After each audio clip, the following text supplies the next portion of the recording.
Olá, sejam bem-vindos a mais uma exploração profunda aqui com a gente. Hoje, o nosso papo é sobre, é, a arte de criar conexões de verdade, sabe? Conexões humanas autênticas. E também sobre como influenciar pessoas mais de um jeito positivo. Uma habilidade que, olha, vai muito além do pessoal, né? É crucial no mundo profissional, ainda mais para quem está empreendendo hoje em dia. E para guiar essa nossa conversa, a gente tem aqui uns trechos bem legais do audiobook clássico Como Fazer Amigos e Influenciar Pessoas, do Dale Carnegie. E também, algumas anotações, algumas ideias para a gente tentar conectar esses princípios, que já tem um tempo, com coisas mais atuais. Tipo, ideias da Brené Brown sobre vulnerabilidade e do Marshall Rosenberg sobre comunicação não violenta, sabe? A nossa missão aqui, então, é tentar tirar o suco dessas fontes e ir além daquele manualzinho de regras, sabe? Queremos entender como é que se forma um laço de verdade, como superar aquela coisa meio superficial que rola às vezes nas interações, e principalmente como entender de verdade e impactar positivamente quem está ao nosso redor. Já pararam para pensar o quanto a gente depende de confiança, de relacionamento para conseguir o que a gente quer? E como muitas vezes a gente acaba criando uns muros de perfeição em vez de construir pontes para se conectar. Nesse mundo digital, né, tudo tão editado, ser autêntico virou, nossa, um ativo raro e muito, muito valioso. Então, bora começar pela raiz das ideias do Carnegie. Ele sacou lá no comecinho do século XX que faltava alguma coisa. Faltava um treino prático mesmo, sobre relações humanas. Algo que não fosse só saber falar bem, mas como de fato se dar bem com as pessoas. Tinha até uma pesquisa na época da Universidade de Chicago que dizia que entender e lidar com gente era o segundo maior interesse dos adultos. Só perdia para a saúde. Olha só. Exatamente. E o jeito que o Carnegie desenvolveu isso foi muito à frente do tempo dele. Ele não só escreveu um livro do nada, ele criou tipo um laboratório vivo de relacionamentos.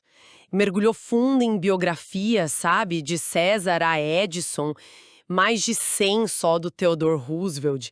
Fez um monte de entrevistas com gente importante da época, Marconi, Edison, Franklin Roosevelt, Clark Gable. E o principal, ele aprendeu com a experiência real de milhares de adultos que fizeram os cursos dele.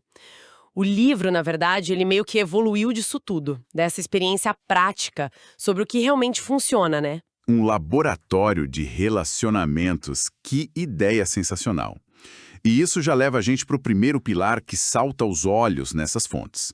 A importância da sinceridade e de tentar ver as coisas pela perspectiva do outro. O ponto de partida do Carnegie é bem direto ao ponto. Se interesse de verdade pelas outras pessoas. Genuinamente. Ele tem aquela frase famosa: você consegue mais interesse em 2 meses se interessando sinceramente pelas pessoas do que em 2 anos tentando fazer as pessoas se interessarem por você. Isso bate de frente, né, com aquela visão que a gente vê muito hoje do networking, que é só Transação. que a segunda fonte que a gente tem aqui critica bastante. A ideia dele é cultivar a relação, não só colecionar contato, entende? Totalmente. E essa sinceridade toda, ela se liga com uma coisa que todo mundo sente na pele. A gente não gosta de crítica. Carnegie achava a crítica fútil, perigosa até, porque ela faz a gente se fechar, né? Fere o orgulho, cria ressentimento. O Abraham Lincoln mesmo, ele aprendeu isso do jeito mais difícil. Quase foi para um duelo por causa de crítica publicada. Depois disso, ele mudou da água para o vinho. Adotou aquela postura do não julgueis para não ser julgado. Aquela carta famosa para o General Meades, depois de Gettysburg, cheia de raiva, que ele nunca enviou. É um baita exemplo de autocontrole, né? E a ciência do comportamento, tipo os estudos do Skinner, eles confirmam isso. Crítica raramente muda alguma coisa para melhor, a longo prazo. Agora, o reforço positivo. Esse sim funciona. Imagina aquele supervisor de obra. Em vez de dar bronca porque o pessoal tá sem capacete, ele começou a chegar de boa, perguntando se o capacete estava confortável, se ajustava direitinho, lembrando que era para a segurança deles no resultado. O pessoal começou a usar mais e sem aquela má vontade, sabe? Sem o ranço da crítica direta. É focar na solução, no bem-estar, não só no erro. O que leva a gente, naturalmente, para o outro lado dessa moeda. O valor da apreciação. Mas tem que ser honesta, sincera. Charles Schwab, aquele presidente da US Steel, que ganhava uma fortuna, ele dizia que a maior habilidade dele era despertar entusiasmo, e que o melhor jeito para isso era apreciação e incentivo. Ele elogiava na frente de todo mundo e, olha, detestava criticar. É o contrário do que a gente vê tanto por aí, né? Apontar o erro e ficar quieto quando a coisa dá certo. Mas olha, é super importante separar a apreciação genuína da bajulação barata, né? Aquela coisa falsa. Como disse o Emerson, você não pode dizer nada senão aquilo que você é. Bajulação é sobre o que você quer ganhar com o elogio. A apreciação sincera foca nos pontos positivos reais da outra pessoa. Para isso, a gente precisa sair um pouco da nossa bolha, né? Dizem que a gente passa 95% do tempo pensando na gente mesmo. Então, é preciso fazer um esforço para realmente enxergar e valorizar o outro. E essa necessidade de se sentir valorizado, de ser importante, é universal. Todo mundo tem isso. O William James falou que o desejo de ser apreciado é o princípio mais profundo da natureza humana. É um motor poderoso, né? Impulsiona coisas incríveis, tipo filantropia.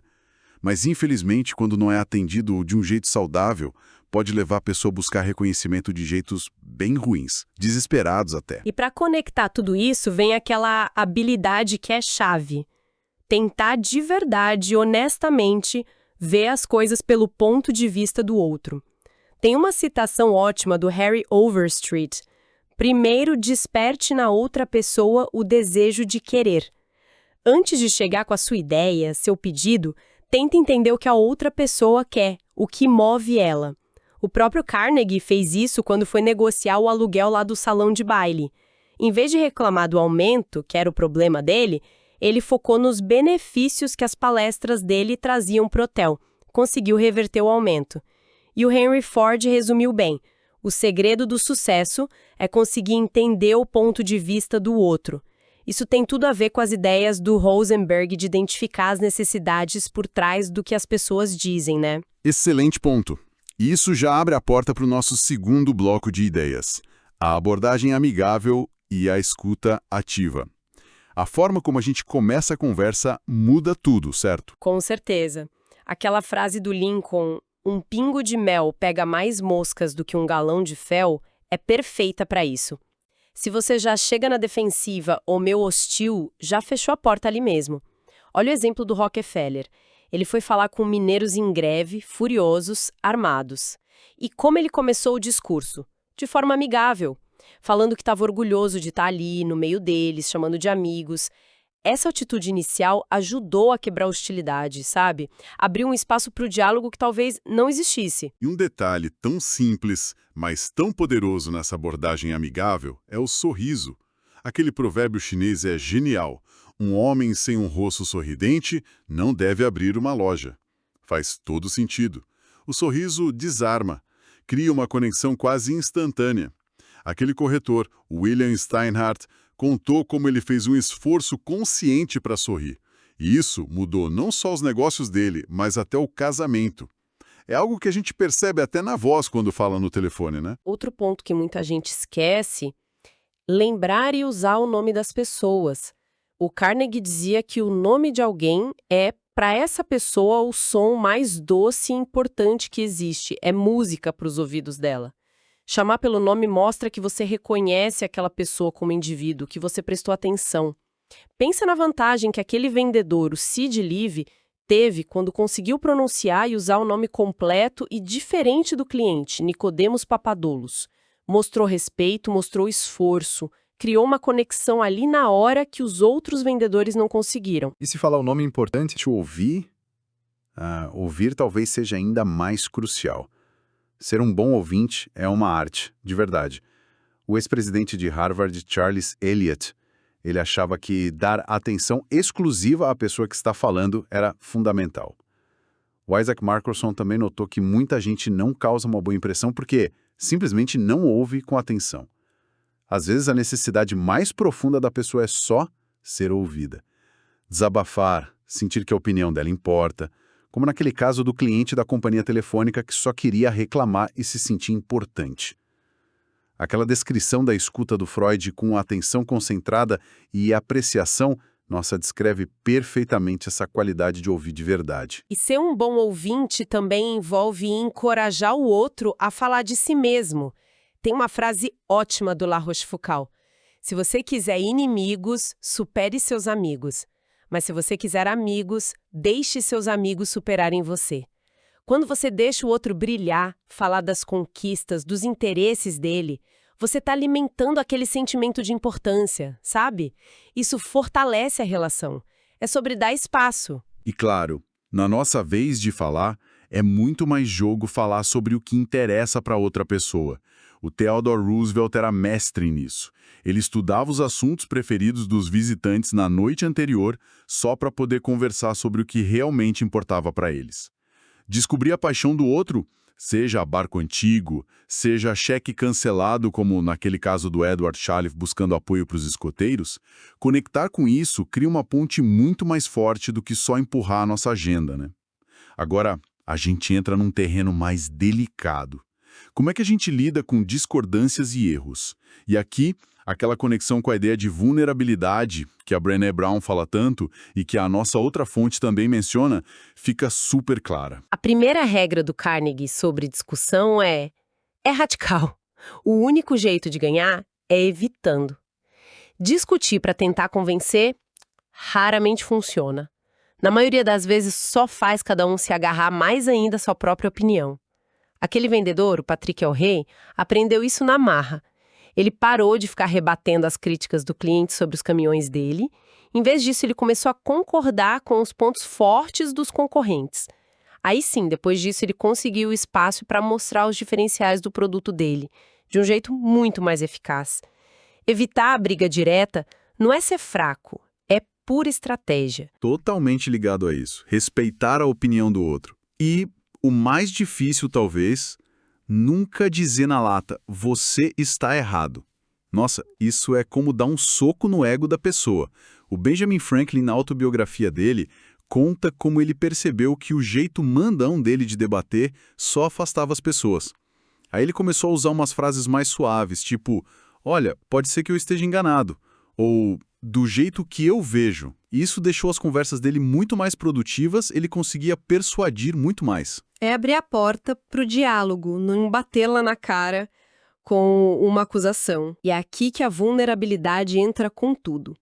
Admitir os próprios erros e fazer isso rápido, sem rodeios, é uma das ferramentas mais poderosas para desmontar conflito e construir confiança.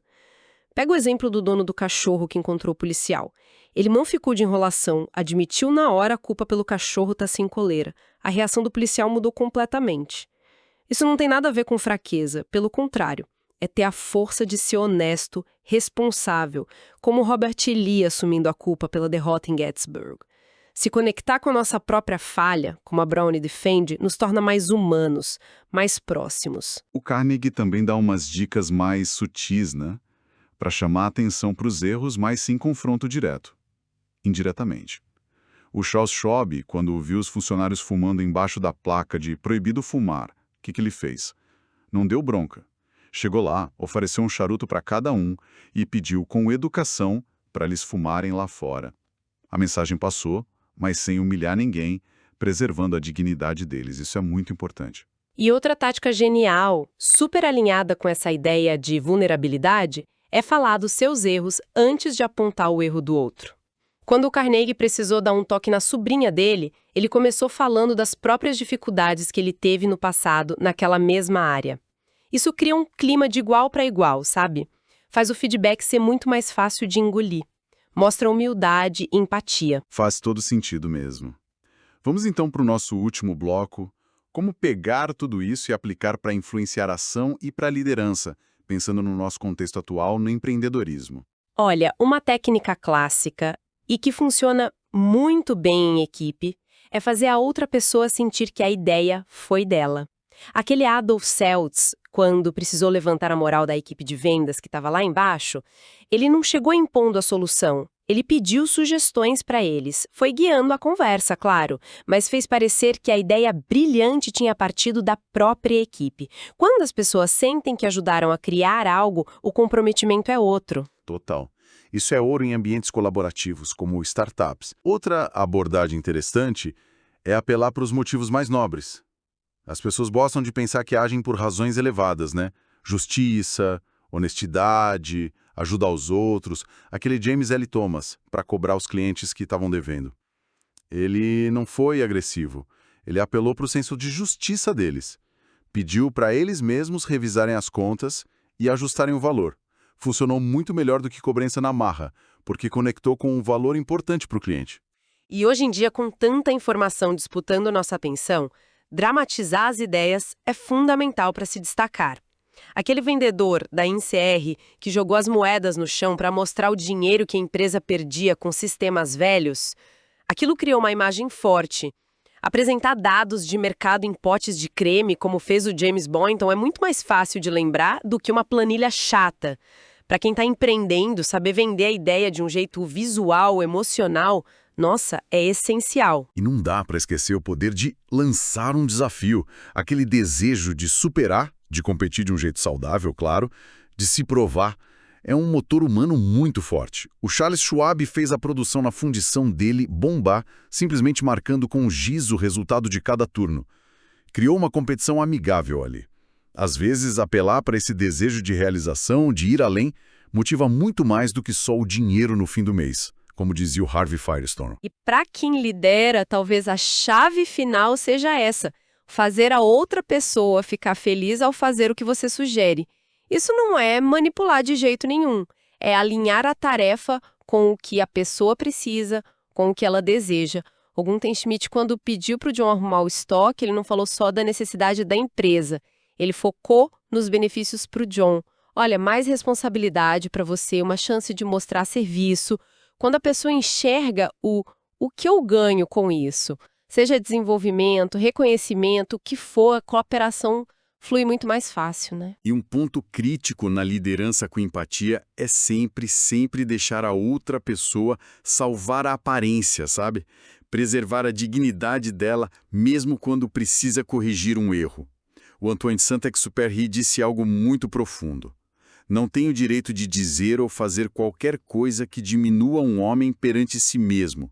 Humilhar alguém na frente de todo mundo, como aquele Fred Clark fez com o supervisor, isso destrói a confiança, acaba com a moral. O erro tem que ser tratado de forma construtiva e, de preferência, em particular. Elogiar o menor progresso, cada pequena melhora, isso também é vital. Especialmente quando alguém está aprendendo algo novo ou tentando mudar um hábito. O Skinner já mostrava isso. Reforçar o comportamento bom é muito mais eficaz do que ficar punindo o ruim. Mas atenção, o elogio tem que ser específico para soar verdadeiro. Falar, nossa, que ótimo trabalho naquele relatório, adorei a análise do gráfico X, tem muito mais impacto do que um simples bom trabalho jogado. Mostra que você realmente viu e valorizou o esforço da pessoa. Dar a outra pessoa uma boa reputação para ela se sentir motivada a fazer jus a ela. Essa é outra ferramenta poderosa.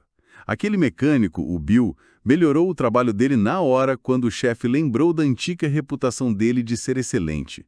Quando você diz algo como, eu sei que você é capaz disso, ou confio no seu bom senso, você está incentivando a pessoa a viver aquela qualidade. E para fechar, fazer a falha parecer fácil de corrigir. O medo de errar pode paralisar a gente. O amigo do Carnegie só conseguiu aprender a dançar quando a segunda professora parou de focar nos erros e começou a ressaltar os acertos, dizendo que era fácil, que ele pegava o jeito. Isso deu confiança.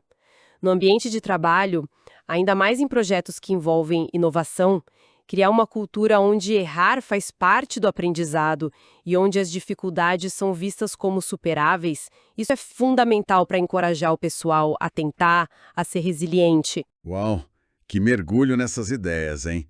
Tentando juntar tudo, fica muito claro que, para construir conexões de verdade e influenciar positivamente, não tem truque mágico, não tem manipulação. A base de tudo é interesse genuíno no outro, empatia, respeito pela visão de mundo de cada um e, principalmente, valorizar o lado humano das interações.